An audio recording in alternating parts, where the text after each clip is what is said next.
This is like a good place to meditate. Meditate in all its different forms. Meditate just as sitting and thinking about this beauty. How did we do this? Why aren't we doing this anymore? Gee, our people put this together. Somebody measured how many levels, the 9 levels over there. We haven't counted the stairs, but it's supposed to be about 365 stairs. So it's the 9 levels toward the heavens, and the 365 days.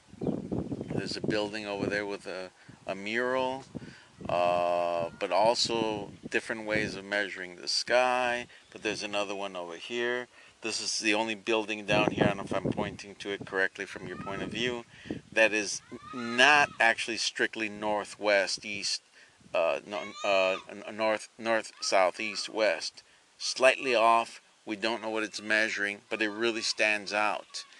And meditate kind of on the deeper sense in the condition of our people, the condition of ourselves individually.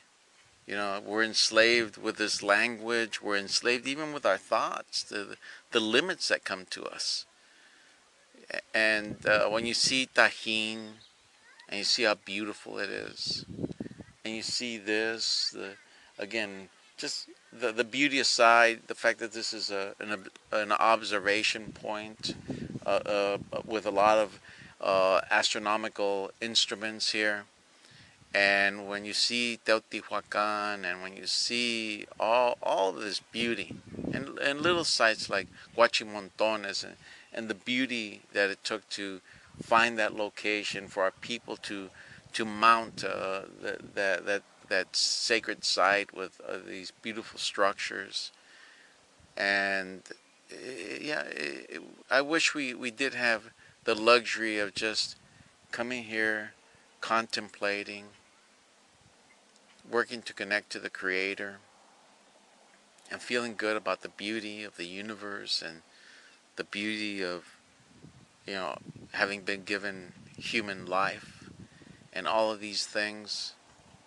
But we really don't have that luxury. We don't have the luxury to sit down here and do rituals and ceremonies.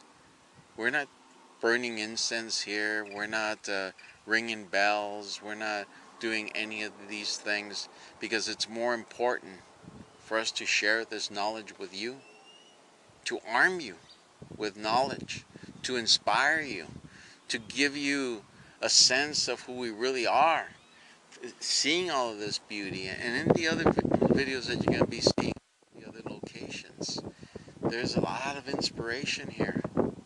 Don't get hung up on just getting the knowledge, or coming just for the tourist experience. Don't look at it, oh gee wow, no, it's go oh gee wow, and study it, and study it some more. But don't get stuck in the studying. Share that knowledge with our people, and don't just get stuck in sharing the knowledge. Give courage to our people to change themselves. We're all caught up in a whole bunch of different forms of slavery. That's why we're in the condition that we're in. Let's help each other. Be courageous, not just for ourselves, but for each other.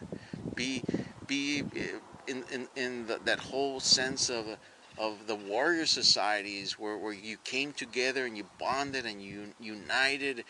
And you were defenders of your people, and you confronted the enemies of your people, and you confronted the traitors, and that's what real people do. Human beings are not meant to be service industry.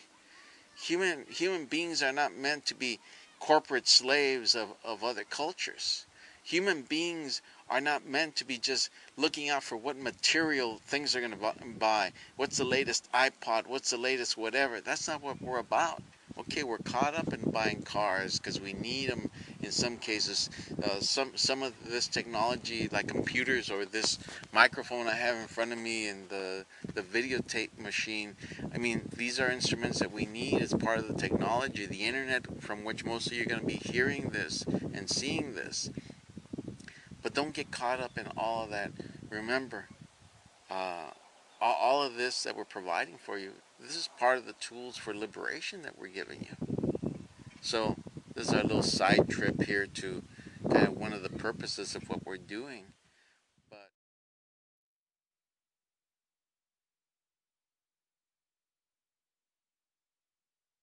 yeah, it's kind of like seeing houses that in the areas where we know they have wood frames.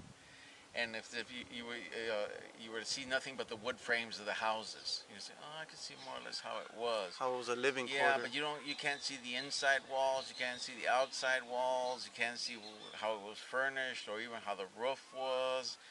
And that's kind of what you're seeing here, where there's the Teocalli on the right, which at the bottom you can see the stucco and murals. Murals. That the whole structure was covered in murals. Oh, and that one even has a niche. Remember? Yeah, that's right. Yeah, and there's a lot of unusual things of this Teocalli, and of course the observatory behind us here. We found murals inside of it also, and probably had some sort of at least stucco on the outside. Which again, you gotta keep in mind, a lot of this has been reconstructed. You'll see some of the structures in the photos that we show you, that there are areas where it has not been reconstructed. But what Jesse was getting at, because yeah, if you see Sempoala, it's oh, well, compared to this, it's not as beautiful. But then again, keeping in mind that the stucco is missing, the people are missing, the knowledge, the independence, all of the great beauty of the area is missing.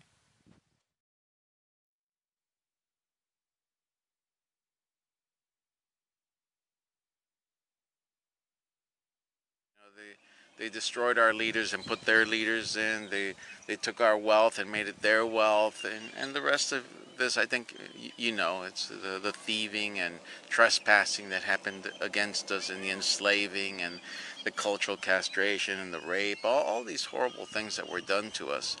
But you can see here in Yucatan, where people are still speaking the different Mayan languages, but they're pretty Eurocentric in how they're looking at things. They've been Christianized. They're living the la vida loca. They're living the MTV life. They're but in poverty, in ignorance, and lacking the pride. When we were yesterday at Uxmal, I saw a Mayan family and said, "You must be proud of all this. It's a very beautiful sight." And throughout, we don't really see a lot of pride from our people, even with these beautiful buildings. Hopefully you who are watching this, that you'll be able to have this sink into your heart and, go deep into your mind what this is all about.